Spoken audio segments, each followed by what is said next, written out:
I'll never forget the moment my father, who hadn't spoken to me in 8 months, called me crying. The same man who told our entire extended family that I was a disappointment, that my career was just playing with computers, was now begging me to save his precious golden boy's failing startup. The irony, they needed the one thing they'd always mocked me for, my top secret security clearance that took years to earn. After 3 decades of being treated like the family embarrassment, watching them grovel for my help was sweeter than I ever imagined it could be. Before we jump back in, tell us where you're tuning in from, and if this story touches you, make sure you're subscribed, because tomorrow I've saved something extra special for you. Growing up as Marcus Thompson in Riverside, Ohio, I learned early that success in my family was measured by very specific standards, and unfortunately, I never seemed to meet any of them. My father, Robert Thompson, had built his insurance brokerage from a small office above a pizza shop into one of the most respected firms in Columbus. He was the kind of man who wore his Rolex like a badge of honor and measured every conversation in terms of networking potential. My mother, Linda, had transformed herself from a small-town Ohio girl into the perfect corporate wife, complete with tennis lessons, charity board positions, and an uncanny ability to remember the names of every important person's spouse at the Riverside Hills Country Club. Our family lived in a sprawling colonial house in the Maple Ridge neighborhood, where the lawns were always perfectly manicured and the driveways showcased luxury vehicles that announced each family's status to anyone who drove by. The Thompson house was no exception, with its gleaming black shutters, professionally maintained gardens, and the kind of front door that appeared in home magazines. Inside, everything was coordinated in neutral tones that my mother had spent months selecting with an interior designer, creating an environment that looked impressive but felt more like a showroom than a home. My older sister Ashley had always been the shining star of the Thompson family constellation. At 35, she was everything my parents had dreamed their eldest child would become. After graduating from Ohio State with a marketing degree, she'd climbed the corporate ladder at a prestigious advertising firm in Chicago, married Bradley Davis, a successful investment banker, and produced 2 perfectly behaved children who called my parents every Sunday without fail. Ashley lived in a stunning townhouse in Lincoln Park, drove a white BMW, and had mastered the art of making every family gathering feel like a celebration of her latest achievement. When she walked into a room, my parents' faces literally lit up with pride, and conversation naturally flowed toward her recent promotion, her children's academic achievements, or her husband's latest business deal. Then there was Tyler, my younger brother by 4 years, who at 28 had somehow managed to maintain his position as the cherished baby of the family, despite a series of questionable life decisions. Tyler possessed the kind of effortless charm that allowed him to talk his way out of any situation, and convinced my parents that his frequent career changes were simply signs of his creative spirit and entrepreneurial vision. He'd tried his hand at everything from photography to personal training to opening a food truck, each venture funded by generous loans from our parents that were never quite repaid but always forgiven. Currently, he was attempting to launch a tech startup with 2 college friends, despite having no technical background whatsoever, convinced that his idea for a social media platform would revolutionize how people connected online. My position in this family hierarchy had been established early and reinforced consistently throughout my 32 years of existence. While Ashley was celebrated for her corporate success and Tyler was indulged for his creative pursuits, I was perpetually seen as the oddball who had somehow missed the memo about what constituted appropriate Thompson family ambitions. The fact that I'd chosen to study computer science instead of business administration had been the first mark against me. When I'd graduated summa cum laude from Ohio State with a degree in cybersecurity, my father's response had been to ask when I planned to get a real job and stop playing with computers all day. The irony of this dismissal wasn't lost on me, considering that my career in cybersecurity had become increasingly vital in a world where digital threats were multiplying daily. After college, I'd been recruited by SecureNet Solutions, a government contractor based in Columbus that specialized in protecting critical infrastructure from cyber attacks. The work was challenging, meaningful, and required the kind of security clearance that took extensive background investigations to obtain. I'd spent 2 years going through the process to get my top secret clearance, enduring interviews with federal agents who spoke to former teachers, college roommates, and even neighbors from my childhood. The investigation had been thorough enough to uncover details about my life that I'd forgotten myself, but it had ultimately resulted in the kind of professional credential that opened doors to the most sensitive and important projects in national cybersecurity. My parents had never quite understood what I did for a living, despite my numerous attempts to explain it in terms they could grasp.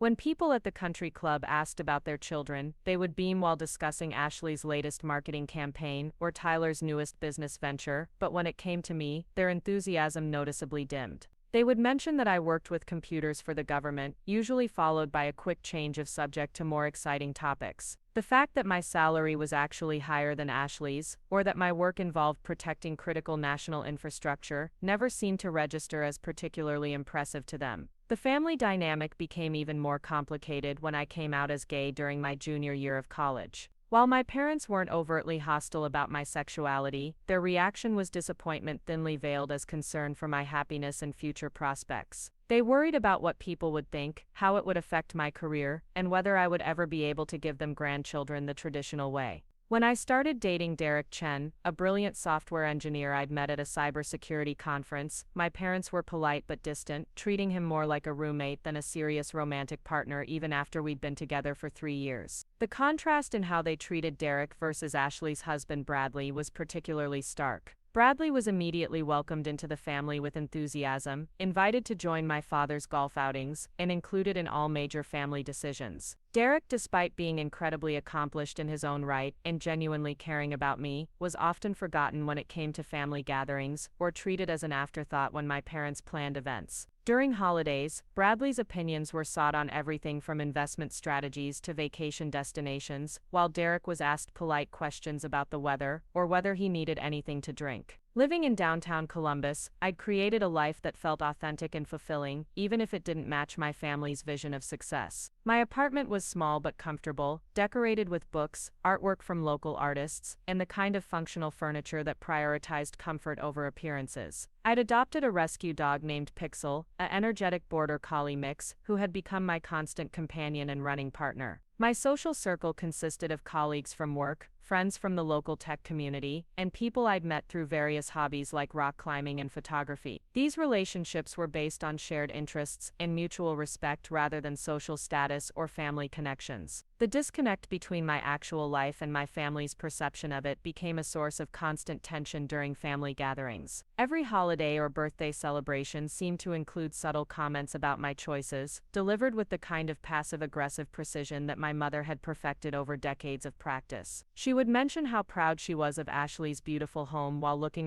Preparing and narrating this story took us a lot of time, so if you are enjoying it, subscribe to our channel. It means a lot to us. Now back to the story. Around my apartment with barely concealed disappointment. My father would ask when I planned to buy a house in a nice neighborhood, apparently unaware that I actually preferred urban living and had no desire to move to the suburbs. Tyler would joke about my serious job, suggesting that I needed to loosen up and take more risks like he did, seemingly oblivious to the irony that his risk-taking was entirely subsidized by our parents. The most frustrating aspect of these family interactions was the way my accomplishments were consistently minimized or reframed as somehow inadequate. When I received a commendation from the Department of Homeland Security for my work on a critical infrastructure protection project, my father's only comment was that it was nice to see government workers getting recognition for doing their jobs. When I was promoted to senior cybersecurity analyst and given responsibility for a team of 12 specialists, my mother mentioned that Ashley was also very successful at managing people in her marketing role, as if the two positions were equivalent despite the vast differences in responsibility and expertise required. Even my financial success seemed to be dismissed by my family, perhaps because it didn't come with the visible trappings they associated with wealth. I drove a reliable Honda Civic instead of a luxury car, lived in a downtown apartment instead of a suburban mansion, and spent my money on experiences like travel and outdoor gear rather than status symbols like expensive jewelry or designer clothes. My parents seemed to interpret this lifestyle as evidence that I wasn't actually doing well financially, rather than understanding that I simply had different priorities than they did. The situation was made even more challenging by the fact that Tyler's various business ventures consistently required financial assistance from our parents, while I had been completely financially independent since graduating from college. Despite this obvious difference in financial responsibility, Tyler was still treated as the entrepreneurial visionary of the family, while I was seen as the overly cautious one who lacked ambition and creativity. The contradiction between their financial support of Tyler and their criticism of my lifestyle choices was something that I had learned not to point out, as it only led to arguments about family loyalty and supporting each other's dreams.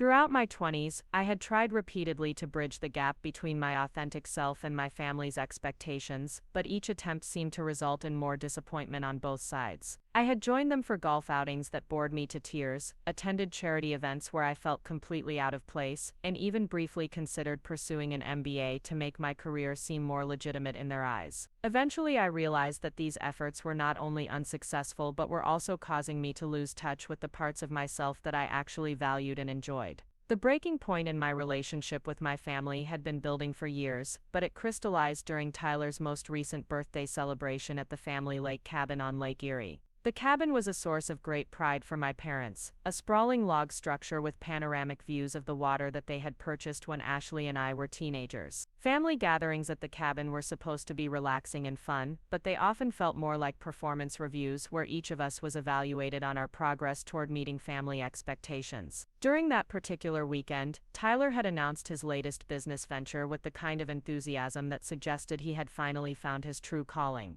He and two college friends had developed what they believed was a revolutionary concept for a social media platform that would compete with established networks by offering enhanced privacy features and better content monetization for creators. The technical details were vague, but Tyler's presentation was polished and convincing, complete with projected user numbers and revenue forecasts that seemed optimistic to the point of fantasy. My parents had been immediately supportive, offering both emotional encouragement and financial backing without asking the kinds of detailed questions that any reasonable investor would want answered. They praised Tyler's vision, his courage in taking risks, and his ability to think outside conventional boundaries. The contrast with their reaction to my career achievements was so stark that I found myself feeling frustrated in a way that surprised me with its intensity. When I had quietly suggested that the social media market was extremely competitive, and that Tyler might want to consider what would differentiate his platform from existing options, the room had gone silent in a way that made it clear I had violated some unspoken rule about family support. My father had given me a look that I recognized from childhood, the expression he wore when he was disappointed in my attitude or behavior. My mother had quickly changed the subject to Tyler's marketing strategy, effectively shutting down any further discussion of the practical challenges he might face. Later that evening, as we sat around the fire pit overlooking the lake, the conversation had turned to career updates and future plans. Ashley had shared news about a potential promotion that would make her the youngest regional director in her company's history. Tyler had outlined his timeline for launching his startup and his dreams of eventually expanding internationally. When it was my turn to share, I had mentioned that I was being considered for a position on a joint task force with the FBI and NSA, working on advanced persistent threat detection for critical infrastructure systems. The response to this news had been polite but noticeably lukewarm compared to the enthusiasm shown for my siblings' updates. My father had asked whether this new position would involve more travel, which seemed to be his way of expressing concern about the demands of my job rather than pride in the recognition it represented. My mother had wondered aloud whether working on such serious matters all the time might be stressful, and whether I had considered finding a job that was less intense and more conducive to work-life balance. The moment that had truly crystallized my frustration came when Tyler, perhaps feeling emboldened by the positive reception of his business announcement, had jokingly suggested that I was too serious about everything and needed to learn how to have more fun with my career like he did. The comment had been delivered with a smile, but the underlying message was clear: my work was seen as boring and overly complicated compared to his creative and exciting entrepreneurial pursuits. I had wanted to point out that my job involved protecting the infrastructure that kept hospitals running, prevented power grids from being compromised by foreign adversaries, and ensured that financial systems remained secure from cybercriminals who could destroy people's life savings with a few keystrokes. I had wanted to explain that the security clearance process I had completed was more rigorous than anything any of them had ever experienced, involving federal investigators who had verified every aspect of my character, judgment, and reliability. I had wanted to share that my colleagues and I were responsible for defending against threats that most people couldn't even imagine, working with classified information that revealed just how precarious our digital security actually was. Instead, I had simply nodded and smiled, swallowing my frustration and changing the subject to something safer. The pattern was so familiar that I barely noticed it anymore. My accomplishments were minimized, my choices were questioned, and my perspective was dismissed. All while my siblings were celebrated for achievements that, while legitimate in their own right, were treated as far more significant than anything I had ever done. As the weekend had continued, I found myself feeling increasingly isolated from my own family, as if I were watching their interactions from the outside rather than participating in them. Derek had been invited to join us for the last day of the trip, and I had watched with a mixture of sadness and anger as he was treated with polite indifference, while Bradley was included in every conversation and consulted on every decision from where to go for dinner to what activities to plan for the following summer. The drive back to Columbus after that weekend had been quiet, with Derek sensing my mood but not pushing me to talk about what was bothering me. He knew my family well enough by then to understand the dynamics that left me feeling frustrated and undervalued, but he also respected my need to process these feelings in my own time and way.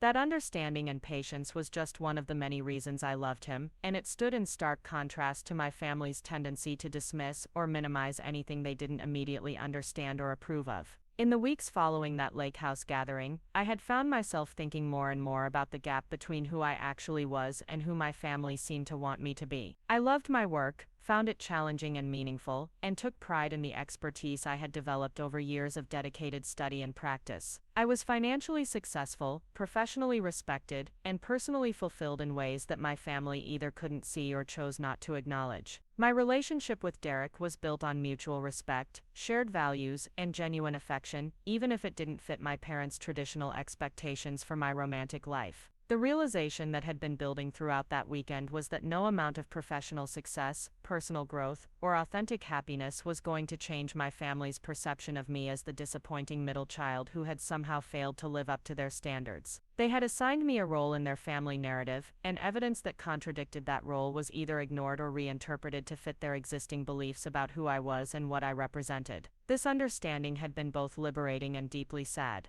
Liberating because it freed me from the exhausting effort of trying to prove my worth to people who seemed determined not to see it. Sad because it meant accepting that the close, supportive family relationships I had always hoped for might simply not be possible given the fundamental differences in our values and priorities. As autumn had turned to winter, I had gradually begun to pull back from family gatherings and reduce the frequency of my calls and visits. It wasn't a dramatic declaration or angry confrontation, but rather a quiet withdrawal from situations that consistently left me feeling frustrated and undervalued. I had started declining invitations to events that felt more like performances than genuine family time, and I had stopped sharing details about my work and personal life with people who seemed incapable of appreciating or understanding them. The irony was that this period of distance from my family had coincided with some of the most exciting and challenging work of my career. The task force position I had mentioned at the lake house had materialized into a role that gave me access to some of the most sensitive cybersecurity intelligence in the country.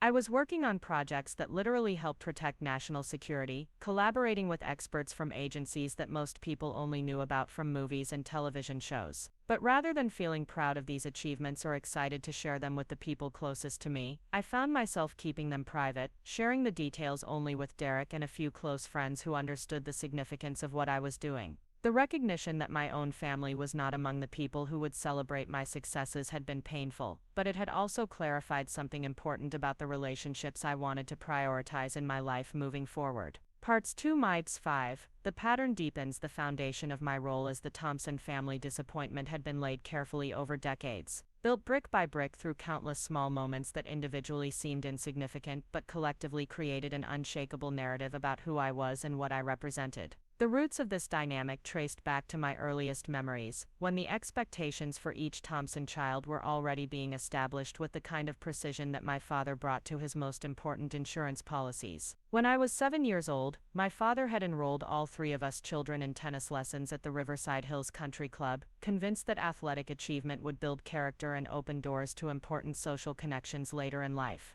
Ashley had taken to the sport immediately, displaying the kind of natural grace and competitive drive that impressed the club's tennis pro and delighted my parents. She won junior tournaments, earned a spot on her high school varsity team, and eventually used her tennis skills to network with important clients during her early career in marketing. Tyler, despite being the youngest, had shown enough promise to earn praise from the instructors and encouragement from my parents to continue developing his game. He possessed an easy athleticism that translated well to tennis, and more importantly, he seemed to genuinely enjoy the social aspects of the sport, making friends easily with other club members' children and charming the adults with his outgoing personality. My own relationship with tennis had been far more complicated. While I was competent enough to avoid embarrassing myself on the court, I lacked the natural ability that came so easily to my siblings, and I found the country club environment stifling and artificial. The other children seemed to speak a language of privilege and expectation that I didn't understand, making casual references to family vacations in Europe and discussing their parents' business deals with a sophistication that felt alien to me, even though my own family was objectively just as wealthy and connected. More problematically, I had developed what the tennis pro described as an overly analytical approach to the game, thinking too much about technique and strategy instead of relying on instinct and natural ability. My father had interpreted this as a character flaw, a sign that I was destined to overthink everything instead of developing the kind of decisive leadership qualities that successful people possessed. The fact that my analytical nature would later become one of my greatest professional assets was not something that occurred to anyone at the time. The tennis lessons had continued for 3 years, during which my parents' frustration with my lack of progress became increasingly apparent. They attended Ashley's matches with enthusiasm, cheering her victories and consoling her defeats with the kind of emotional investment that demonstrated how much her success meant to them. Tyler's matches were treated as fun family outings, opportunities to socialize with other parents and celebrate his developing skills even when he didn't win. My matches, by contrast, felt like obligations that my parents fulfilled out of duty rather than genuine interest. They would arrive just before my scheduled court time, watch with polite attention that couldn't quite mask their disappointment, and leave immediately afterward without lingering to chat with other families or celebrate whatever small improvements I might have made.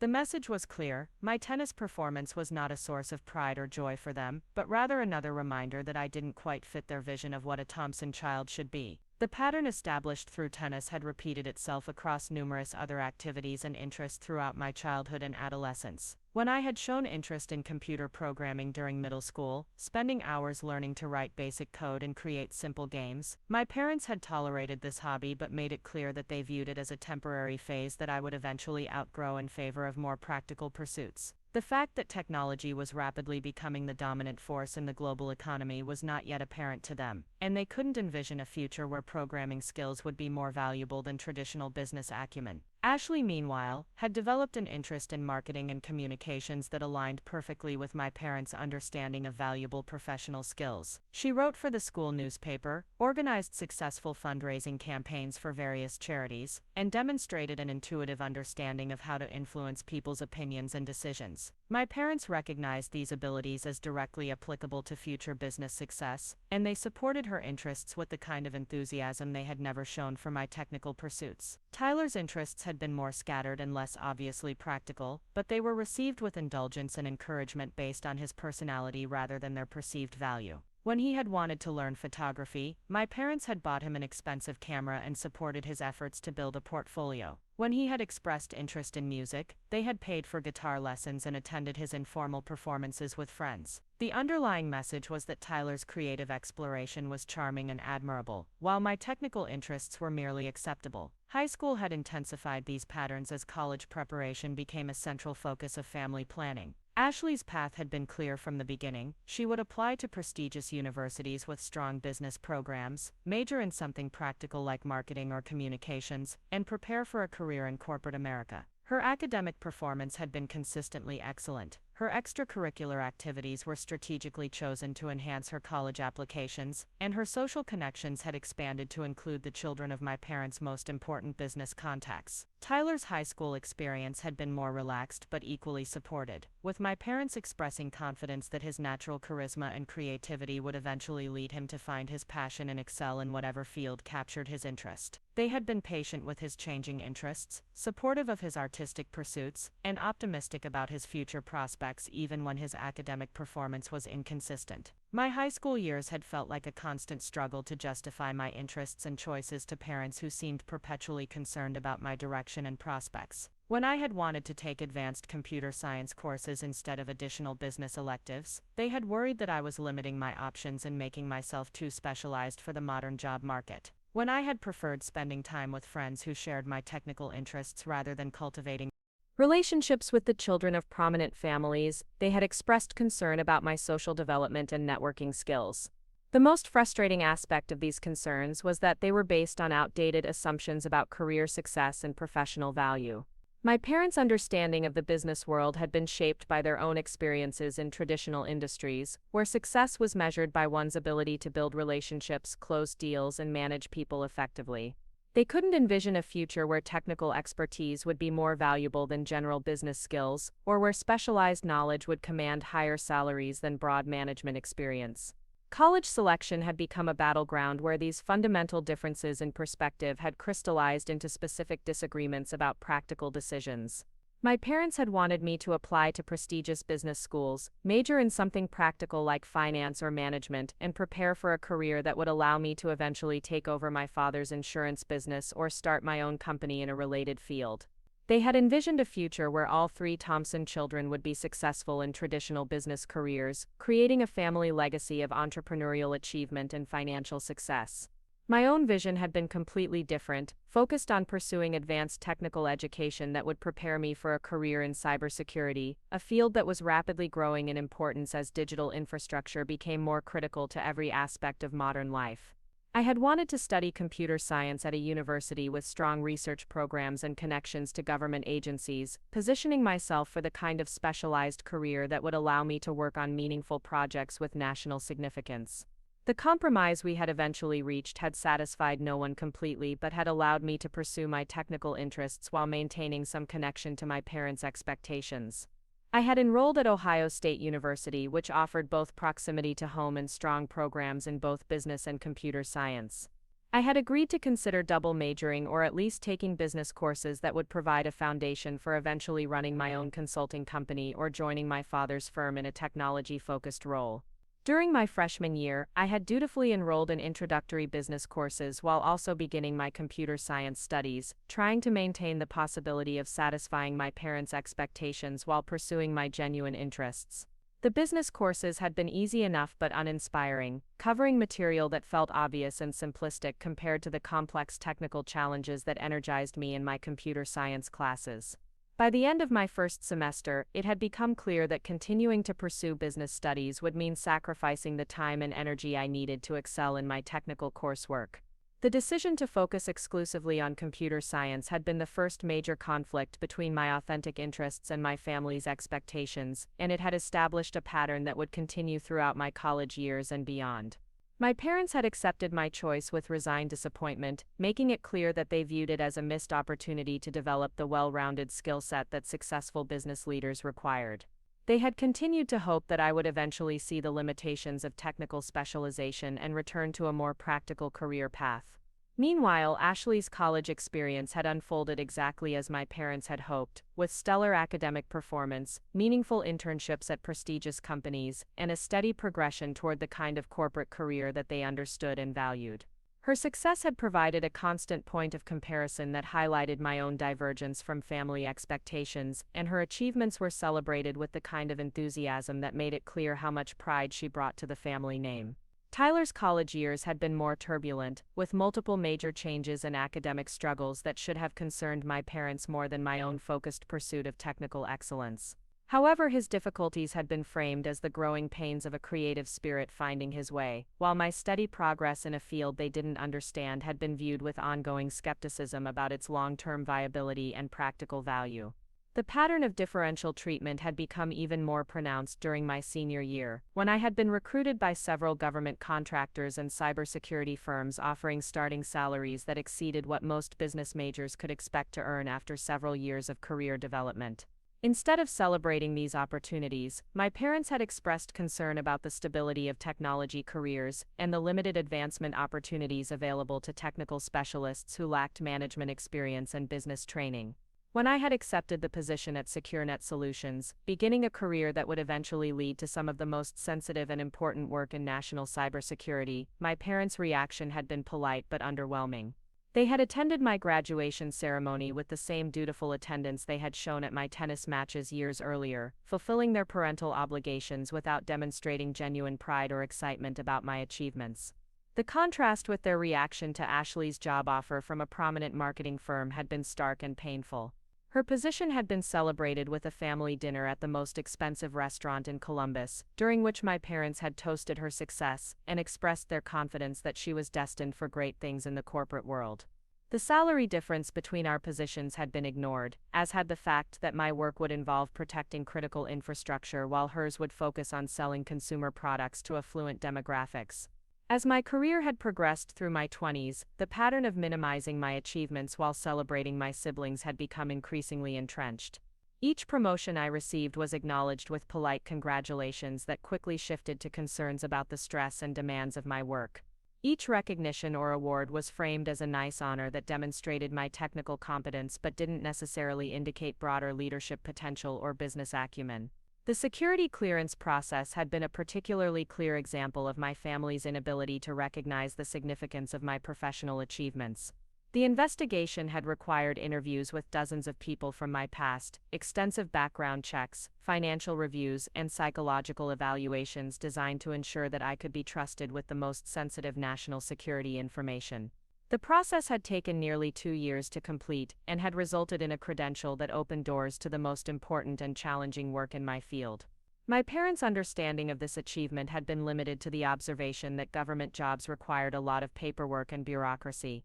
They had never grasped the significance of the trust that had been placed in me, the rigorous evaluation that had determined my character and judgment to be worthy of access to classified information, or the professional opportunities that this clearance would create throughout my career. To them, it was simply another example of my tendency to pursue complicated paths instead of straightforward business opportunities. The financial independence that my career had provided had also been consistently undervalued by my family, perhaps because it hadn't come with the visible trappings of success that they associated with prosperity. My modest lifestyle, practical vehicle, and urban apartment had been interpreted as evidence that I wasn't truly successful, rather than recognition that I had different priorities and values than they did. The fact that I could afford to live anywhere I wanted but chose to prioritize experiences over possessions was a concept that seemed foreign to their understanding of how successful people should behave. Throughout this period, Tyler's various entrepreneurial ventures had continued to receive enthusiastic support despite their consistent failure to generate sustainable income. Each new business idea was treated as a promising opportunity that deserved financial backing and emotional encouragement, while my steady career progression was viewed with ongoing concern about its limitations and long-term prospects. The contradiction between supporting Tyler's unproven ventures while questioning my established career success was so obvious that I had stopped trying to point it out, recognizing that doing so only led to conversations about family loyalty and the importance of encouraging each other's dreams. The dating and relationship aspects of my life had provided another arena where family expectations and reality had diverged in ways that reinforced my position as the problematic middle child. Coming out during college had been challenging enough on its own, but my family's reaction had made it clear that my sexuality was viewed as another way in which I had failed to meet their expectations for what a Thompson son should be. While they had never been overtly hostile about my sexuality, their response had been characterized by disappointed acceptance rather than celebration or support. They had worried about discrimination I might face in my career, the social challenges of being gay in conservative professional environments, and the impact on their own social standing within their country club and business communities. These concerns had been framed as caring about my well-being, but the underlying message had been that my sexuality was a problem to be managed rather than an aspect of my identity to be embraced. When I had started dating Derek during my second year at SecureNet Solutions, their reaction had been polite but distant, treating him more like a temporary roommate than a serious romantic partner who might become a permanent part of my life. The contrast with their immediate acceptance and inclusion of Bradley had been particularly painful, highlighting how my choice of partner was viewed as another example of my tendency to complicate things unnecessarily. Derek himself had been incredibly patient with my family's lukewarm reception, understanding that their behavior reflected their own limitations rather than anything negative about him or our relationship. His grace under these circumstances had only made me more aware of how my family's attitude affected not just me but the person I loved most. Watching someone as accomplished and kind as Derek be treated as an afterthought at family gatherings had crystallized my understanding of how deeply embedded these patterns of exclusion and marginalization had become. The professional achievements that should have been sources of family pride had instead become occasions for subtle expressions of concern or redirection to more comfortable topics. When I had been selected for the Joint Task Force with the FBI and NSA, representing recognition of my expertise at the highest levels of government, my parents' reaction had focused on their worry about the stress and security requirements of such work rather than pride in the honor I had received. The irony of this response was that my work was becoming increasingly critical to national security at a time when cyber threats were escalating dramatically. The infrastructure I helped protect included power grids, financial systems, healthcare networks, and communication systems that millions of Americans depended on daily. My colleagues and I were literally defending the country against sophisticated attacks from foreign adversaries, criminal organizations, and terrorist groups who sought to disrupt American society through digital warfare. Despite the obvious importance of this work, my family continued to view it as an overly complicated career choice that lacked the straightforward success metrics of traditional business achievements.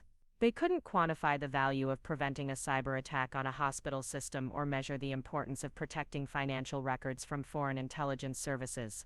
The classified nature of much of my work meant that I couldn't share details that might have helped them understand its significance, creating a barrier that reinforced their perception of my career as mysterious and impractical. As my professional reputation had grown within the cybersecurity community, I had begun receiving invitations to speak at conferences, consult on high-profile cases, and collaborate with researchers at major universities. These opportunities had led to additional recognition and career advancement, but they had also increased my family's concern about my work-life balance and their confusion about what I actually did for a living. The speaking engagements had been particularly difficult for them to understand, as they couldn't envision why anyone would want to hear lectures about technical topics that seemed incomprehensible to most people. The fact that these presentations often drew large audiences of cybersecurity professionals, government officials, and business leaders who needed to understand emerging threats was lost on my parents, who couldn't see past their preconceptions about the limited appeal of technical expertise. The consulting work had been even more mystifying to them, as it often involved traveling to work with organizations that had experienced security breaches or needed help preparing for potential attacks. The rates I could command for this specialized knowledge were substantially higher than typical business consulting fees, but my parents seemed to view it as unstable freelance work rather than recognition of rare and valuable expertise. By my late 20s, the gap between my actual professional success and my family's perception of my career had become so wide that meaningful communication about my work had become nearly impossible. They continued to ask polite questions about my job while making it clear that they didn't really understand or value what I did, creating conversations that felt hollow and frustrating for everyone involved. The relationship tensions had extended beyond professional matters to encompass virtually every aspect of my adult life, from my living situation to my hobbies to my financial decisions. The downtown apartment that I loved for its proximity to cultural events and diverse community was viewed by my parents as evidence that I couldn't afford a proper house in a good neighborhood. My decision to prioritize travel and experiences over material possessions was interpreted as a lack of long-term planning and investment wisdom. Even my choice to adopt Pixel had been subject to gentle criticism, with my parents wondering whether having a dog was practical given my work schedule and travel requirements.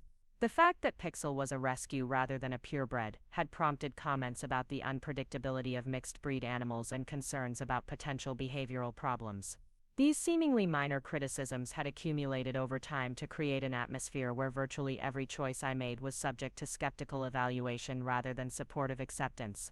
The family gatherings that should have been opportunities for connection and celebration had become exercises in navigating criticism and managing expectations that I could never seem to meet.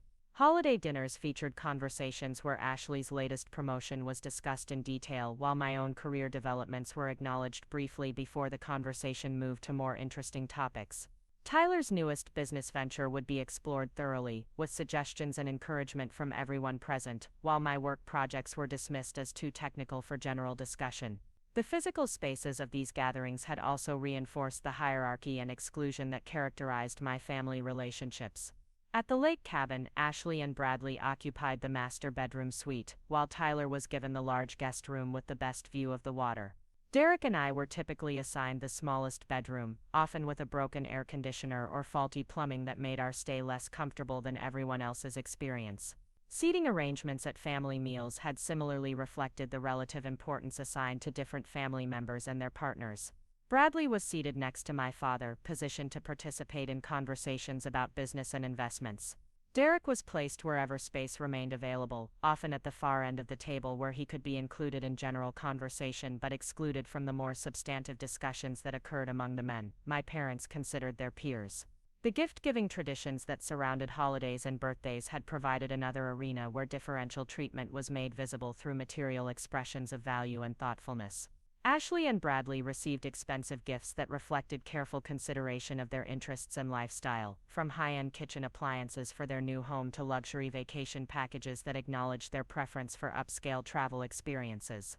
Tyler's gifts were chosen with similar attention to his interests, often supporting his latest creative pursuit or business venture with equipment, software, or experiences that demonstrated belief in his potential for success. Even when his ventures failed, the next holiday season would bring gifts that supported his newest project, maintaining the family's confidence in his eventual achievement. The gifts Derek and I received were typically generic and impersonal, chosen more to fulfill gift-giving obligations than to demonstrate understanding of our interests or support for our relationship. Books about topics we had never expressed interest in, gift cards to stores we didn't shop at, and home decor items that didn't match our aesthetic preferences all communicated the message that we were not understood or valued enough to warrant thoughtful consideration.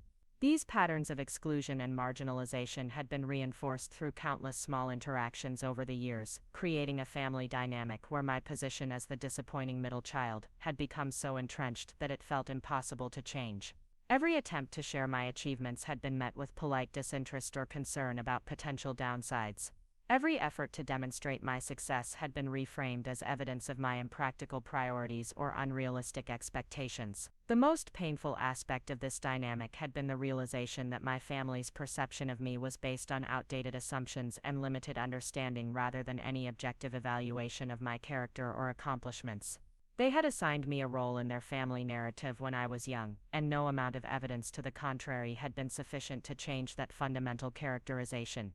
As I had approached my 30s, this understanding had led to a gradual withdrawal from family interactions that consistently left me feeling frustrated and undervalued. I had stopped trying to explain my work in terms they might appreciate, stopped attempting to demonstrate my financial success in ways they might recognize, and stopped hoping that my achievements would eventually earn the kind of pride and celebration that my siblings' accomplishments routinely received. This emotional distance had been both protective and isolating, allowing me to maintain my sense of self-worth while sacrificing the close family relationships that I had always hoped might eventually develop. The decision to prioritize my mental health and authentic relationships over family harmony had been necessary for my well-being. But it had also created a sadness about what might have been possible if my family had been able to see and value me for who I actually was rather than who they thought I should be. Part 6 My 9, The Breaking Point Approaches. The annual Thompson family reunion at Myrtle Beach had been a tradition for over 15 years, bringing together not just our immediate family but also aunts, uncles, cousins, and grandparents for a week of forced togetherness that my parents treated as the highlight of their social calendar.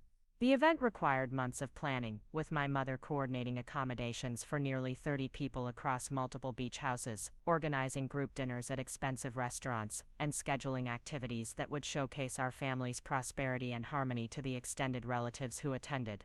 This particular summer's gathering had been positioned by my parents as especially important because it coincided with Tyler's announcement of his latest startup venture, which he planned to pitch to our Uncle Frank, a successful venture capitalist who had made his fortune investing in tech companies during the dot-com boom of the late 90s. Tyler had been preparing for this moment for months, creating detailed business plans, developing prototype demonstrations, and practicing his presentation with the kind of intensity that he had never applied to any of his previous entrepreneurial attempts. The startup, which Tyler had named ConnectSphere, was supposed to revolutionize social media by creating a platform that combined the networking capabilities of LinkedIn with the visual appeal of Instagram and the privacy controls of newer platforms that were gaining popularity among younger users. The technical requirements for such a platform were staggering, involving complex algorithms for content curation, sophisticated privacy management systems, and scalable infrastructure that could handle millions of users without compromising performance or security. Despite having no technical background whatsoever, Tyler had convinced himself and our parents that his vision and marketing instincts would be sufficient to overcome these challenges, and that he could hire developers to handle the complicated aspects of actually building the platform. His business plan was heavy on projected user growth and revenue forecasts, but notably light on details about how the technical challenges would be addressed or what would differentiate ConnectSphere from the dozens of similar platforms that had failed in recent years. My parents had embraced Tyler's venture with their characteristic enthusiasm for his creative projects, providing seed funding of $50,000 and offering to co-sign loans for additional capital if the initial investment proved insufficient. They had spoken about ConnectSphere with pride and excitement at family gatherings throughout the spring, describing Tyler's vision as innovative and revolutionary, while expressing complete confidence in his ability to execute such an ambitious project.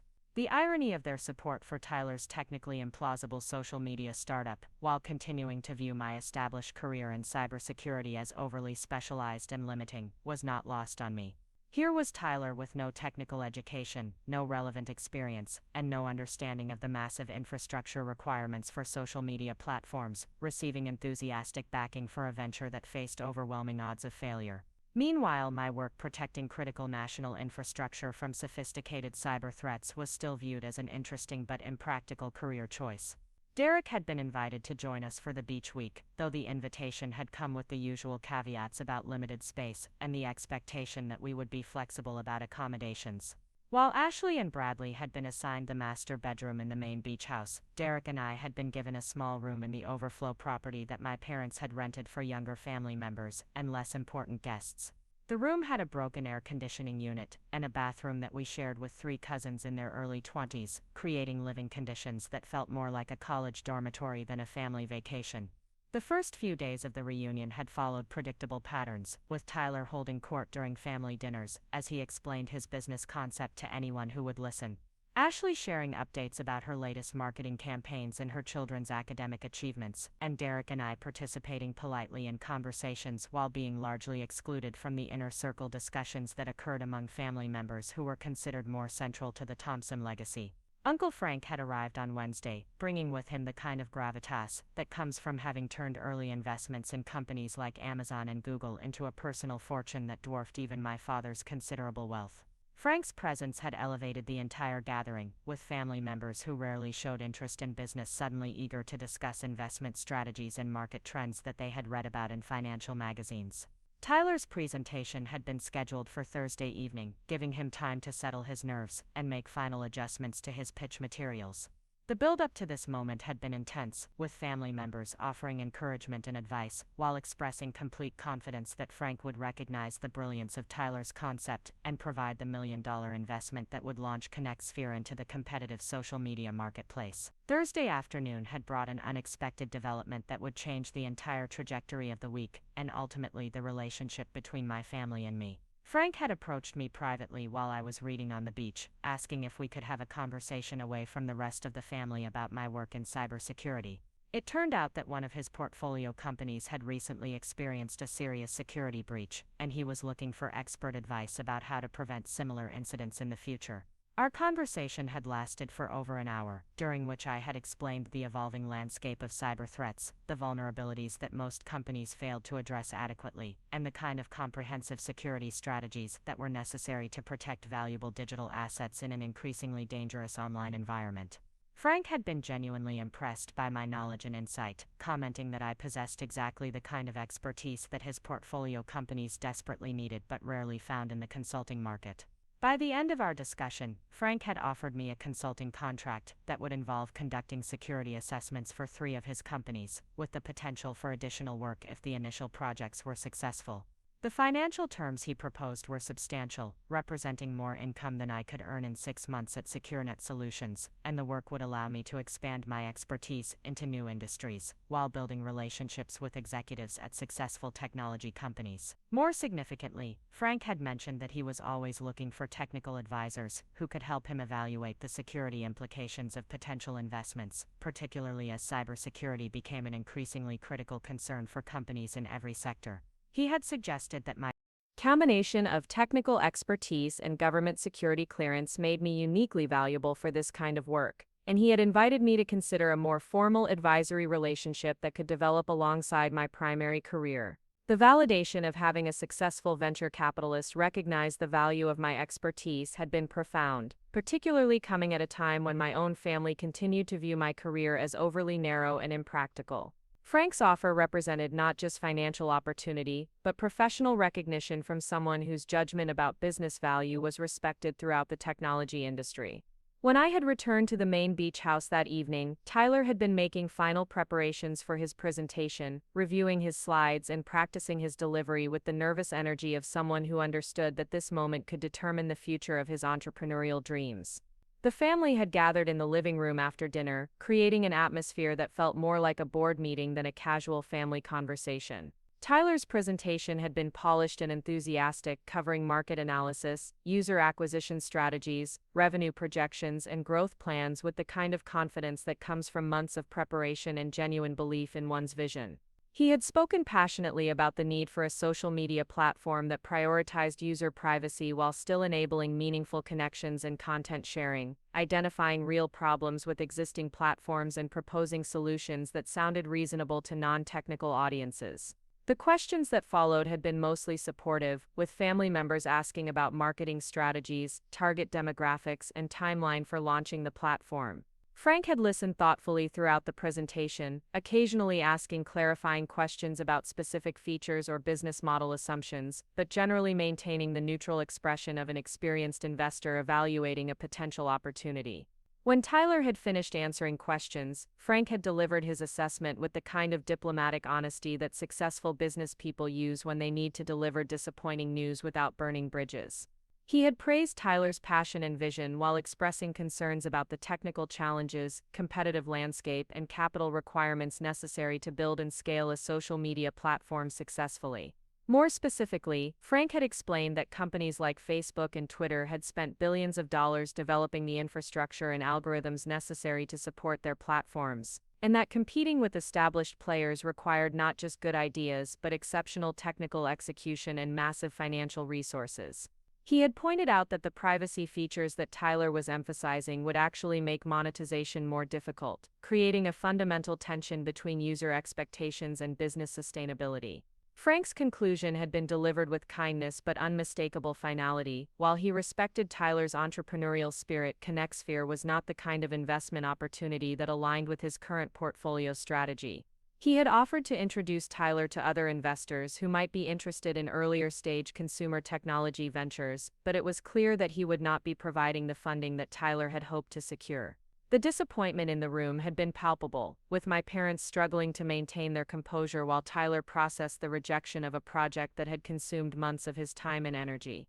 The awkward silence that followed Frank's polite but definitive rejection had stretched until my mother had suggested that perhaps everyone should get some rest and continue family activities the following day.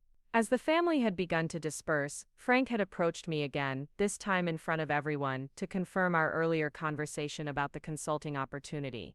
He had mentioned the security assessment projects and the potential advisory role, describing my expertise in terms that made it clear he viewed me as a valuable professional resource rather than just another family member seeking career advice. The reaction from my family had been immediate and complicated, with surprise, confusion, and something that might have been pride competing with their ingrained assumptions about my career prospects and professional value. My father had asked Frank to explain what kind of consulting work he was referring to, apparently unable to believe that someone of Frank's stature would seek my services for anything important or lucrative. Frank's explanation had been both generous and accurate, describing my cybersecurity expertise as exactly the kind of specialized knowledge that technology companies needed but struggled to find in the marketplace. He had mentioned my security clearance as an additional credential that made me uniquely qualified for certain types of sensitive consulting work, and he had used terms like rare expertise and highly sought after to describe my professional qualifications. The conversation that followed had been surreal, with my family suddenly discovering that my career might actually be more valuable and impressive than they had previously understood. My father had asked detailed questions about the consulting rates that cybersecurity experts could command, apparently shocked to learn that my specialized knowledge was worth significantly more per hour than traditional business consulting services. My mother had expressed surprise that companies would pay substantial fees for advice about computer security, revealing her fundamental misunderstanding of how critical cybersecurity had become to modern business operations. Tyler had seemed particularly confused by the idea that technical expertise could be more valuable than business development skills, challenging his assumptions about what kinds of knowledge were truly important in the modern economy. Ashley had been characteristically strategic in her response, immediately recognizing that my professional connections might be valuable for her own career advancement and asking whether I knew other cybersecurity experts who might be relevant contacts for her marketing clients. Her ability to quickly identify potential networking opportunities, even in moments of surprise and recalibration, demonstrated the kind of opportunistic thinking that had served her well throughout her corporate career. The remainder of the evening had passed in a strange atmosphere of recalibration, with family members who had spent years dismissing my career suddenly trying to understand its actual value and significance. The conversations had felt hollow and opportunistic, driven more by Frank's validation than by any genuine recognition of my accomplishments or reconsideration of their previous assumptions. Derek had observed these interactions with a mixture of amusement and frustration, having witnessed years of my family's inability to appreciate my professional achievements. His perspective as someone who understood both the technical complexity of my work and the business value it represented had made him particularly aware of how dramatically my family's attitude was shifting in response to external validation from someone they respected. The following day had brought a continuation of this awkward dynamic, with family members suddenly showing interest in my work and asking questions about cybersecurity that demonstrated their previous lack of understanding about what I actually did for a living. The conversations had felt performative rather than genuine, as if my family was trying to retroactively demonstrate support and interest that had been notably absent for the previous decade. Tyler had seemed particularly affected by the contrast between Frank's rejection of his startup and his enthusiasm for my consulting services. The realization that my technical expertise was more valuable in the marketplace than his business ideas had challenged fundamental assumptions about career success and professional recognition that had shaped his understanding of his place in the family hierarchy. My parents had begun asking more detailed questions about my work, though their inquiries still reflected significant gaps in understanding about what cybersecurity professionals actually do and why their services are essential to modern business operations. Their newfound interest had felt more like an attempt to reassess my value as a family asset than genuine curiosity about my professional experiences and achievements. The most telling moment had come during a family dinner on Friday evening, when my father had suggested that I might want to consider starting my own cybersecurity consulting firm, leveraging my expertise and Frank's connections to build a business that could eventually become a family enterprise. The idea that my technical skills could be transformed into a traditional business opportunity had apparently made my career more comprehensible and acceptable to him. This suggestion had revealed the fundamental limitation in my family's understanding of my professional identity and career goals. They could only value my expertise if it could be converted into the kind of entrepreneurial success story that fit their preconceptions about meaningful achievement. The possibility that I might prefer working on complex technical challenges within established organizations, or that I might find satisfaction in protecting critical infrastructure rather than maximizing profit, remained outside their conceptual framework. Derek had pointed out privately that my family's sudden interest in my career seemed to be based more on Frank's validation than on any genuine reconsideration of my accomplishments or potential. Their ability to immediately shift their assessment of my professional value based on a single conversation with someone they respected had highlighted how superficial their previous dismissal had been. The weekend had concluded with an uncomfortable family meeting, where my parents had attempted to apologize for not fully understanding my career path while simultaneously suggesting ways that I could leverage my newfound recognition to build something more substantial and family-oriented. Their apology had felt conditional and incomplete, focused more on their failure to recognize external validation than on their systematic dismissal of my choices and achievements. Tyler had made his own awkward attempt at reconciliation, acknowledging that he had underestimated the complexity and value of technical expertise while still maintaining that business skills and entrepreneurial vision were equally important for long-term success.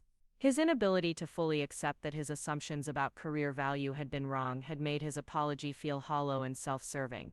Ashley had been more direct in her acknowledgement that she had failed to appreciate my professional accomplishments, though her immediate pivot to discussing potential business opportunities had made it clear that her recognition was primarily strategic rather than personal. Her suggestion that we should collaborate on marketing cybersecurity services to her corporate clients had demonstrated her instinct to monetize family relationships rather than simply acknowledge past mistakes. The drive back to Columbus had been quiet, with Derek and I both processing the strange experience of watching my family's fundamental assumptions about my worth and potential shift dramatically based on a single conversation with an outside authority figure. The validation had been satisfying in some ways, but it had also highlighted how conditional and superficial their acceptance remained. More troubling had been the realization that my family's newfound respect for my career was based on its potential financial value rather than its intrinsic importance or my personal satisfaction with the work. They had suddenly become interested in my expertise because Frank had demonstrated its market value, not because they had developed any genuine understanding of why cybersecurity mattered or why I found the work meaningful. This dynamic had created a new set of expectations and pressures that felt almost as uncomfortable as their previous dismissal. Instead of being ignored as the impractical middle child, I was now being viewed as a potential business asset whose expertise could be leveraged for family benefit. The shift from dismissal to opportunistic interest had not felt like genuine acceptance or recognition of my authentic self.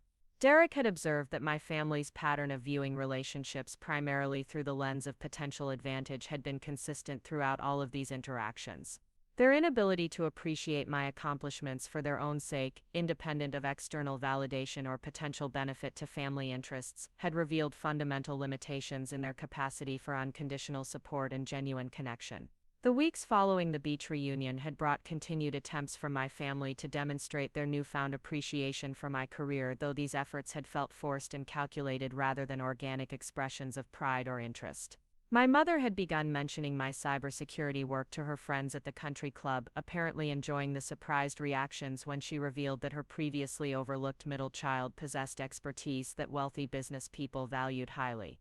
My father had started asking more detailed questions about my consulting opportunities and had even suggested that I might want to consider relocating back to Riverside to be closer to family while building my independent practice. His assumption that geographical proximity would naturally lead to greater family involvement in my business decisions had demonstrated his continued inability to understand my preference for maintaining professional and personal boundaries. Tyler had made several attempts to involve me in his own entrepreneurial planning, apparently hoping that my technical knowledge could help him develop more credible business proposals for future investor meetings. His requests for advice had felt more like attempts to access my expertise for his benefit rather than genuine interest in learning about cybersecurity or understanding the technical challenges he had previously dismissed. These interactions had crystallized my understanding that my family's recent recognition of my professional value was fundamentally transactional rather than relational. They had not developed greater appreciation for my character, my choices, or my personal fulfillment. Instead, they had simply recalibrated their assessment of my usefulness based on external validation from someone whose judgment they respected. The realization that even positive attention from my family was primarily motivated by what I could provide for them rather than who I was as a person had been deeply disappointing.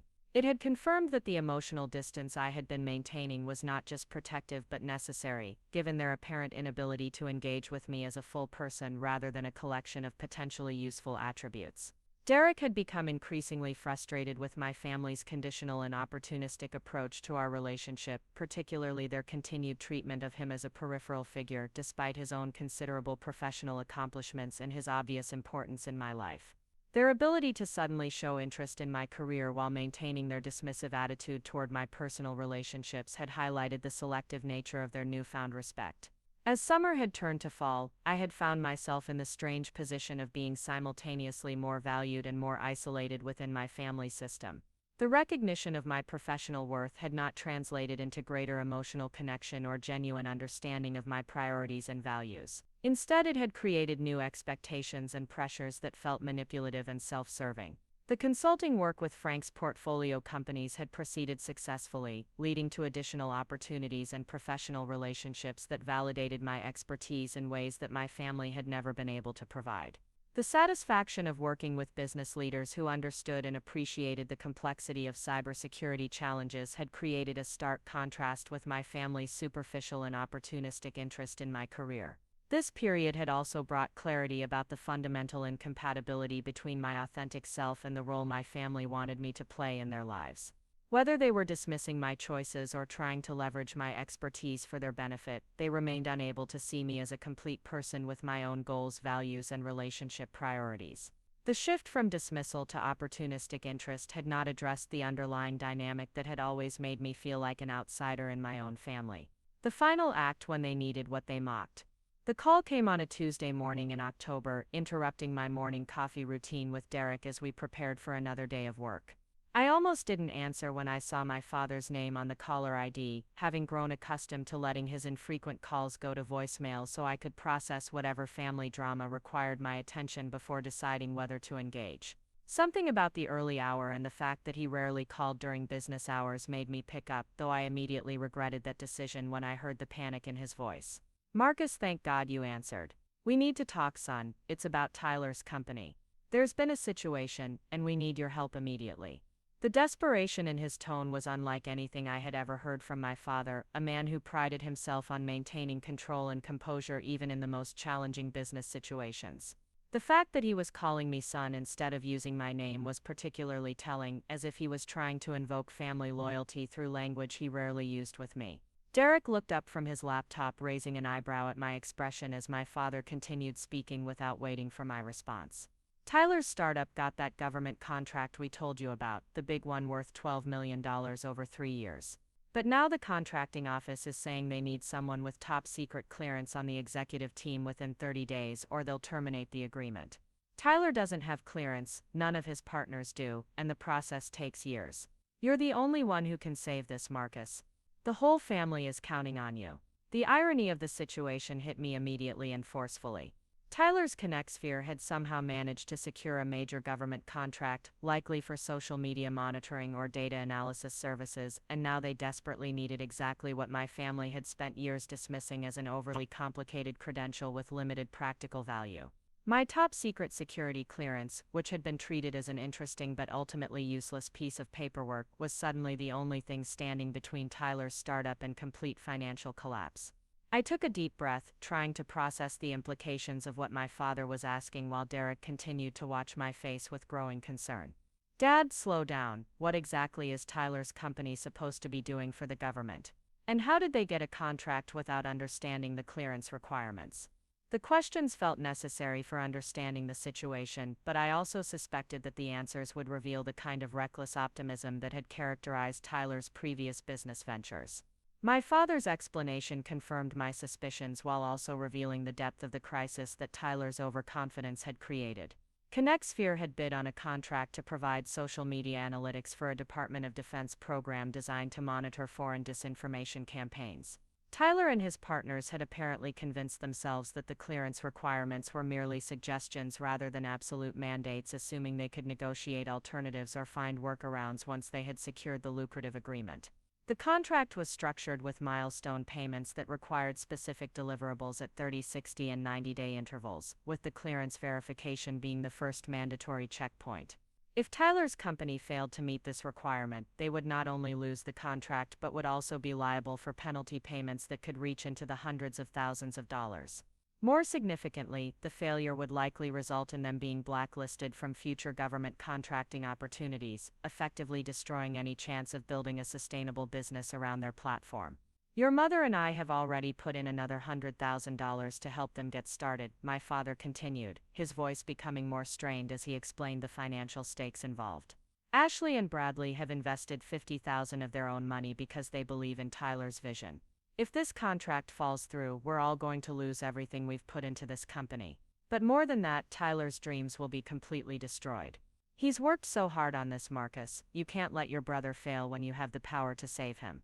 The manipulation in his appeal was both obvious and predictable, invoking family loyalty and Tyler's supposed hard work while conveniently ignoring the fact that none of them had ever shown similar concern for my professional challenges or career development. The idea that I was somehow obligated to rescue Tyler from the consequences of his own poor planning and unrealistic assumptions felt particularly galling given their years of dismissing my career choices and expertise. Derek had moved closer during the conversation, clearly picking up on the tension in my voice and body language. When I mouthed family emergency to him, he nodded with understanding while also making a gesture that suggested I should be careful about whatever I was being asked to do. His intuitive grasp of my family dynamics had been developed through years of witnessing their treatment of me, and he could sense when they were trying to manipulate me into providing something they needed. "Dad, even if I wanted to help, you're talking about me joining Tyler's company as an executive. That would mean leaving my current job, relocating my entire life, and taking responsibility for a business I had no role in planning or developing. That's not a small favor you're asking for." I tried to keep my voice calm and rational, though internally I was struggling with a mixture of anger and disbelief at the audacity of their request. My father's response revealed just how little he understood about my career or the implications of what he was asking. You could keep your current job and just be a consultant or advisor to Tyler's company. Lots of people have multiple positions these days, and you wouldn't have to relocate permanently. You could work remotely most of the time and just come in for important meetings. We've already talked to a lawyer about setting up the paperwork to make you Chief Technology Officer, which would satisfy the government requirements while giving you minimal actual responsibilities. The casual way he dismissed the complexity of security clearance regulations and the ethical obligations that came with holding such credentials demonstrated his fundamental ignorance about the professional world I inhabited. The suggestion that I could somehow maintain my current position while also serving as CTO of a government contractor revealed his complete lack of understanding about conflict of interest policies, clearance holder responsibilities, and the legal framework that governed my work. More troubling was his assumption that I would be willing to put my hard-earned professional reputation at risk to bail out Tyler's poorly planned business venture. The security clearance that he was now so desperately seeking to access had taken years to obtain and required ongoing compliance with strict ethical and legal standards. Using it to rescue a family member's failing startup could jeopardize not only my current clearance but also my entire career in cybersecurity. Dad, what you're describing isn't possible. Security clearances aren't something you can just loan out to family members. If I become CTO of Tyler's company, I become legally responsible for ensuring that all classified information is handled properly, that all personnel have appropriate clearances for their roles, and that the company complies with federal security regulations. It's not a ceremonial position that I can fill while focusing on other work. The silence that followed my explanation lasted long enough for me to wonder if the call had been dropped, but eventually my father responded with the kind of frustrated tone he typically used when people failed to understand what he considered to be simple business arrangements. Look, Marcus, I know you understand these technical details better than I do. But surely there's some way to make this work. Tyler's partners are smart guys. They can handle the day-to-day operations while you take care of the security paperwork. You'd be doing the family an enormous favor, and we'd obviously compensate you appropriately for your time and effort. The offer of compensation felt particularly insulting, as if my years of professional development and ethical obligations could be purchased for the right price. The suggestion that Tyler's partners, who had demonstrated their ignorance of basic clearance requirements by bidding on a contract they couldn't fulfill, would be capable of handling classified information responsibly was both naive and dangerous. Derek had been following my side of the conversation closely enough to understand the general situation, and I could see the concern in his expression as he realized what my family was asking me to do. He had witnessed enough of their manipulative tactics over the years to recognize when they were trying to exploit my sense of family obligation for their own benefit, and he was clearly worried about how this crisis might affect our relationship and my professional standing. I need to think about this, Dad. What you're asking is a major life decision that would affect my career, my relationship with Derek, and my professional reputation. I can't just agree to something this significant during a phone call. I tried to create some space for reflection and consultation, though I suspected that my family would interpret any delay as potential rejection of their request. My father's response confirmed that suspicion while also revealing the extent to which the family had already committed to Tyler's venture without considering potential obstacles. Marcus, I understand that this is sudden, but we don't have time for extended deliberation. The 30-day deadline is firm, and it will take time to process the paperwork and get everything approved by the contracting office. We need your answer by the end of the week so we can move forward with the legal arrangements.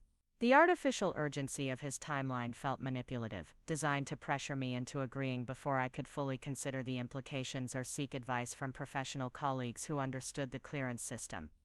The fact that they had apparently already consulted with lawyers about adding me to Tyler's company suggested that they had been planning this approach for some time, despite not bothering to discuss it with me until they were facing a crisis. After ending the call with a promise to consider their request, I spent the rest of the morning explaining the situation to Derek and trying to process the emotional complexity of being suddenly needed by a family that had spent years treating me as an irrelevant outsider. The validation of having my expertise recognized as essential felt good in some ways, but it was overshadowed by the obvious self-interest behind their sudden attention and the manipulative nature of their appeal. Derek's perspective was characteristically clear and supportive, focusing on the practical and ethical implications rather than the family drama. They're asking you to risk everything you've worked for to save Tyler from the consequences of his own poor planning. Even if you could legally do what they're suggesting, which sounds questionable, you'd be putting your security clearance and your career on the line for a business venture that you had no role in creating and no control over managing. His analysis cut straight to the heart of my concerns, while also highlighting aspects of the situation that I hadn't fully considered. If Tyler's company failed to deliver on their government contract, or if they violated security protocols through ignorance or carelessness, I would bear legal and professional responsibility as the cleared executive. The potential consequences could include loss of clearance, criminal liability, and permanent damage to my reputation in the cybersecurity community. More significantly, Derek pointed out that accepting my family's request would mean prioritizing their financial interests over our shared life and future plans. We had been discussing the possibility of buying a house together, potentially relocating to Seattle where Derek had been offered a senior engineering position, and building a life that reflected our mutual values and goals. Becoming entangled in Tyler's startup would complicate or eliminate those possibilities, while tying me more closely to a family that had consistently failed to respect or value me. The emotional manipulation inherent in my father's appeal also became clearer as I reflected on the conversation with Derek's help. The sudden invocation of family loyalty, after years of treating my career as unimportant, felt particularly cynical. The suggestion that I would be responsible for destroying Tyler's dreams if I refused to help ignored the fact that Tyler had created his own crisis through poor planning and unrealistic assumptions about government contracting requirements. Over the next 2 days, my phone was bombarded with calls and texts from various family members, each offering their own version of persuasion designed to convince me to rescue Tyler's company. My mother's messages focused on family unity and the importance of supporting each other during difficult times, conveniently ignoring the years when I had received no such support for my own challenges and career decisions. Ashley's approach was more strategic, emphasizing the financial benefits I could gain from helping Tyler succeed while also hinting at potential networking opportunities that might arise from government contracting work. Tyler himself had been notably absent from these communications, apparently leaving the persuasion efforts to other family members, while he focused on trying to find alternative solutions to his clearance problem. This delegation of emotional labor felt typical of his approach to difficult situations, allowing others to take responsibility for solving problems that his own decisions had created. The most revealing communication came from my Uncle Frank, who called to express his surprise that Tyler had managed to secure such a significant government contract despite the technical and operational challenges that had made ConnectSphere unsuitable for venture capital investment. His tone suggested genuine puzzlement about how Tyler's company had convinced government procurement officials to award them a contract that seemed beyond their capabilities. Frank's call also provided insight into the broader implications of the situation that my immediate family had either not considered or had chosen not to share with me. Government contractors who failed to fulfill their obligations, particularly those involving classified information or national security matters, faced not only financial penalties but also potential criminal liability and permanent exclusion from future federal business opportunities.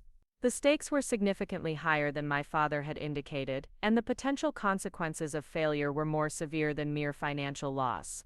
More troubling was Frank's observation that Tyler's contract appeared to have been awarded through a process that favored small minority-owned businesses, suggesting that ConnectSphere had represented themselves as having capabilities and credentials that they actually lacked. The possibility that Tyler had misrepresented his company's qualifications to secure the contract added an element of potential fraud to the situation, making my involvement even more ethically problematic. By Thursday evening, the pressure from my family had intensified to the point where Derek suggested that I might want to consider changing my phone number or taking a brief vacation to escape their constant appeals. The manipulation had become increasingly desperate and personal, with my mother suggesting that my refusal to help would permanently damage my relationships with Tyler and potentially with the entire family. The implicit threat in her message was clear: if I didn't rescue Tyler's company, I would be blamed for its failure and treated as the family member who had chosen personal interests over family loyalty. The fact that Tyler's crisis was entirely self-created, and that my assistance would require significant personal and professional sacrifice, was apparently irrelevant to their assessment of my moral obligations. Friday morning brought the deadline my father had established for my decision, along with a final call that revealed the full extent of their desperation and the lengths they were willing to go to secure my cooperation. My father informed me that the family had decided to make their request more appealing by offering me a 20% ownership stake in ConnectSphere, along with a substantial salary that would exceed my current income at SecureNet Solutions. The financial terms they proposed were indeed attractive, representing more money than I had ever earned, and a potential path to significant wealth if Tyler's company actually succeeded in fulfilling their government contracts. However, the offer also confirmed my suspicion that they viewed our relationship primarily in transactional terms, assuming that my decision would be based solely on financial incentives rather than ethical considerations or personal values. More concerning was their apparent belief that a larger financial stake would make me more committed to ensuring the company's success, regardless of the methods required to achieve that outcome. The implication was that my ownership interest would motivate me to overlook potential compliance issues or ethical concerns that might otherwise prevent the company from meeting its obligations. Derek had been listening to my side of the conversation, and I could see his growing alarm as my father outlined the proposed arrangement. When I hung up, Derek immediately expressed his concern that my family was trying to make me complicit in what sounded like a potentially fraudulent business scheme, designed to extract money from government contracts that Tyler's company was not qualified to fulfill. His analysis forced me to confront the possibility that rescuing Tyler's startup might not just be ethically questionable but potentially illegal, depending on how the original contract had been obtained and what representations had been made about the company's capabilities. The security clearance that my family so desperately needed was designed to ensure that only trustworthy individuals had access to classified information, and using it to enable a potentially fraudulent scheme would violate every principle that the clearance system was designed to protect. The realization that my family was essentially asking me to participate in what could be criminal activity crystallized my understanding of how little they actually respected me or valued my professional integrity. They had spent years dismissing my career and expertise, only to demand that I risk everything I had worked for to save Tyler from the consequences of his own poor decisions and potential dishonesty. That evening, I made my decision with Derek's full support and encouragement. I called my father back and delivered my answer with the kind of calm certainty that I had developed through years of making difficult decisions in high-pressure professional situations. I would not be joining Tyler's company, would not be providing my security clearance for their use, and would not be participating in any scheme to help them fulfill contracts that they were not qualified to complete. My father's reaction was immediate and predictably angry, escalating from disappointment to accusations of selfishness and finally to threats about the consequences for our family relationship. He accused me of prioritizing my own career over family loyalty, of abandoning Tyler in his moment of greatest need, and of failing to understand the opportunity I was rejecting both financially and personally. The conversation ended with my father informing me that my refusal to help would have permanent consequences for my place in the Thompson family, and that I shouldn't expect to be welcomed at future family gatherings if I wasn't willing to support my brother when he needed me most. The ultimatum was delivered with the kind of cold finality that suggested he had already discussed this possibility with other family members, and had their support for cutting me off if I didn't comply with their demands. In the days that followed my refusal, the consequences my father had threatened began to materialize with surprising swiftness and coordination. Ashley called to express her disappointment and to inform me that she and Bradley would be withdrawing their investment in Tyler's company, apparently blaming me for making the venture too risky to continue supporting. Her message was carefully crafted to suggest that my decision had not only doomed Tyler's business, but had also cost her and her husband their financial investment. Tyler himself finally reached out, leaving a voicemail that combined hurt feelings with barely concealed anger about my unwillingness to help him succeed. His message revealed his fundamental misunderstanding of what he had been asking me to do, characterizing my refusal as a simple rejection of family solidarity, rather than a necessary protection of my professional integrity and legal obligations. My mother's response was perhaps the most painful, delivered through a carefully worded letter that expressed profound disappointment in my choices while maintaining a tone of injured maternal concern. She wrote about her hopes that I would reconsider my decision and find a way to help Tyler, while also making it clear that my refusal had fundamentally changed how she viewed my character and my commitment to family values. The coordinated nature of these responses suggested that my family had planned for the possibility of my refusal and had prepared their strategy for dealing with what they clearly viewed as a betrayal of family loyalty. The speed with which they moved to exclude me from family communications and events indicated that my rejection of their request had been interpreted not just as a business decision, but as a fundamental rejection of my place in the Thompson family hierarchy. Within 2 weeks of my refusal, Tyler's company had collapsed entirely, unable to find alternative solutions to their clearance problem and facing mounting legal and financial pressures from their failed government contract. The cascade of consequences that followed included not only the loss of the contract and associated penalties, but also potential legal action from investors who claimed they had been misled about the company's capabilities and prospects. My father called one final time, ostensibly to inform me about Tyler's business failure, but actually to ensure that I understood my responsibility for the family's financial losses and emotional devastation. His message was brief and bitter, focusing on the opportunities that had been lost and the dreams that had been destroyed by my refusal to provide the assistance that only I could have given.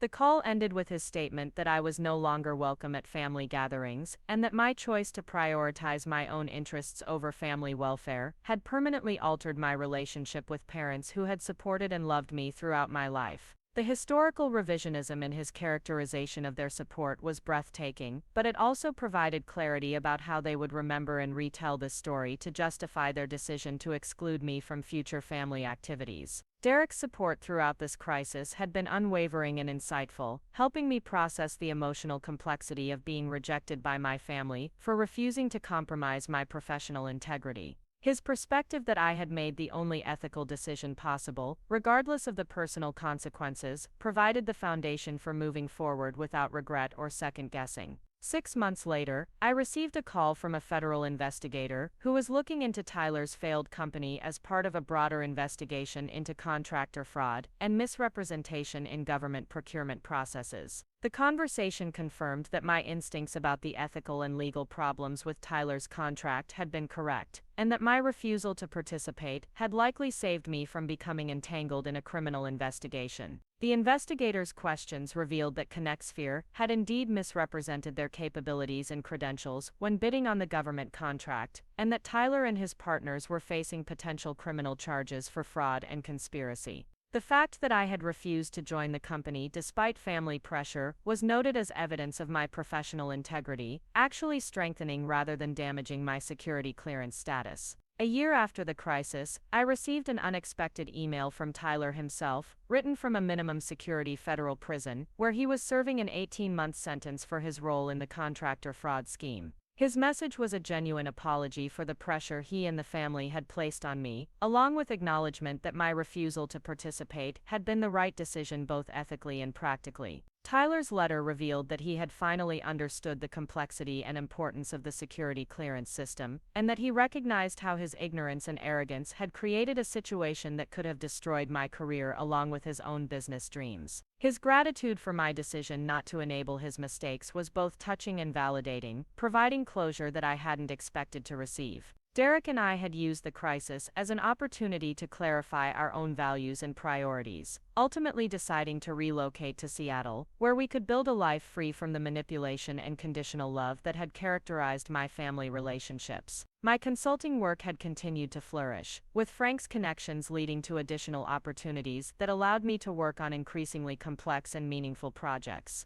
The house we bought in Seattle's Capitol Hill neighborhood became a symbol of the authentic life we were building together, filled with friends who valued us for who we were, rather than what we could provide for them. The rescue dog we adopted, a 3-legged pit bull named Commander, brought joy and companionship that reminded us daily that love should be unconditional and freely given. 3 years after cutting ties with my family, I received an invitation to speak at a major cybersecurity conference, sharing insights about the ethical obligations of clearance holders and the importance of maintaining professional integrity, even under family pressure. The standing ovation I received from an audience of my professional peers provided validation that meant more to me than any family approval ever could have. Derek proposed to me on the anniversary of my decision to refuse my family's demands, choosing the date specifically to celebrate my choice of integrity over manipulation. Our wedding the following year was attended by colleagues, friends, and chosen family members who understood and supported our values, creating the kind of genuine celebration that I had never experienced at Thompson family gatherings.